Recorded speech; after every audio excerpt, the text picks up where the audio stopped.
अत्याचार। 80 वर्ष की बुजुर्ग कांता अपनी खटिया पर बैठ शायद ईश्वर को मनन कर रही थी। अनायास बहू उर्मिला, जो सरकारी स्कूल में टीचर थी, कांता जी को धमकाना शुरू कर देती है। बुढ़िया कब तक यहाँ खटिया तोड़ती रहेगी? खड़ी होकर कुछ काम धाम करना है कि नहीं? इससे पहले कांता जी कुछ जवाब देती, उर्मिला अपने हाथ में लिए तसले से पीटना शुरू कर देती है। बहू, मुझे मत मारो, तुम जैसा कहोगी मैं वैसा ही करूंगी। घर के सारे काम, झाड़ू पोछा, जो भी काम है मैं करती हूँ। बस मुझे मार मत बहू, छोड़ दे।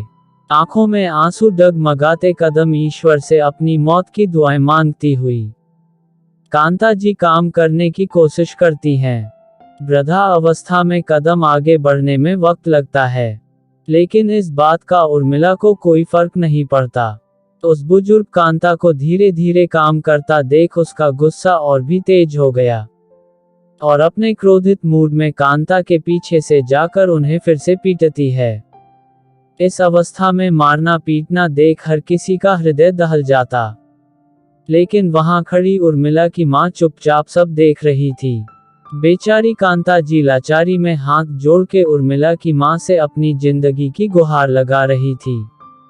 बहू, मुझे मत मार, मुझे बहुत दुख रहा है, अब बर्दाश्त नहीं कर पा रही हूँ। तभी पीछे से जोर से आवाज आई, सुन बुढ़िया, अगर तूने ये बात अपने बेटे को बताएगी तो अगली बार हम तुम्हें मार ही डालेंगे। सारे घर का कामकाज का ठीका मेरा नहीं है, तू यहाँ बैठे बैठे करती ही क्या है? थोड़ा बहुत काम कर लेगी तो तेरे हाथ पैर चलते रहेंगे। कांता जी अपने मन में सोचने लगी कि ना जाने कितने दिनों की जिंदगी और बची है। पहले ही अपने बेटे और बहू के ऊपर इतनी बोझ हूं, मैं उसे क्या कहूंगी? अब तो थोड़ा सा जीवन और रह गया है, क्या करूंगी तुम दोनों के रिश्ते में दरार डालकर। बुजुर्ग ईश्वर से यही प्रार्थना करती कि हे ईश्वर, मुझे जल्दी से उठा ले या फिर मुझे शक्ति दे कि मैं बहू की मार सह सकूं। यही सब सोच बेचारी बुजुर्ग सफाई में लग गई। उनकी यह तकलीफ देख दूर खड़े पोता अंश और पोती ईशा भी रो दिए, और अपने मां के सामने आकर दादी को ना मारने के लिए हाथ जोड़ गुहार कर रहे थे। लेकिन उर्मिला ने उनकी एक नहीं सुनी। और फिर क्या हुआ? वो कहते हैं ना, अब जमाना बदल गया है। अब बच्चे पहले जैसे नहीं रहे, कुछ ऐसा ही उन बच्चों ने भी किया। उन्होंने ने अपनी मां का फोन उठाया, और जब उर्मिला ने उनकी दादी को मारा तो उन बच्चों ने उस घटना का वीडियो बनाया और उस वीडियो को सोशल मीडिया पर डाल दिया।